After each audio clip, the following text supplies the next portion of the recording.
আমি একজন ভারতীয় হিসেবে অবশ্যই চাইব ভারতবর্ষ হিন্দু রাষ্ট্র হোক।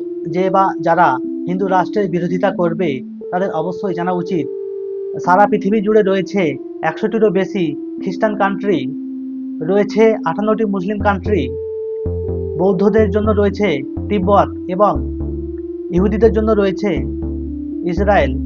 এবং আমাদেরকে এও জানা দরকার যে পৃথিবী জুড়ে 14 জন ব্যক্তির মধ্যে একজন করে ভারতীয় রয়েছে। সর্বোপরি হিন্দু ধর্ম হলো পৃথিবীর প্রাচীন ধর্ম, তাই আমাদেরও অধিকার রয়েছে আলাদা হিন্দু রাষ্ট্র দাবি করার। ঠিক আছে, আমরা যদি হিন্দু রাষ্ট্র দাবি না করি, কিন্তু যদি ভবিষ্যতে আমাদেরকে দেশ ছাড়তে হয় কোনো কারণে, আমরা কোথায় যাব? যদি আপনি খ্রিস্টান হন তাহলে আপনার জন্য 100টি কান্ট্রি রয়েছে আপনাকে আশ্রয় দেওয়ার। যদি আপনি মুসলমান হন আপনার জন্য রয়েছে 58টি মুসলিম কান্ট্রি। এছাড়া ইহুদি বৌদ্ধদের জন্য আলাদা আলাদা দেশ রয়েছে। কিন্তু আমাদের জন্য কেন নয়?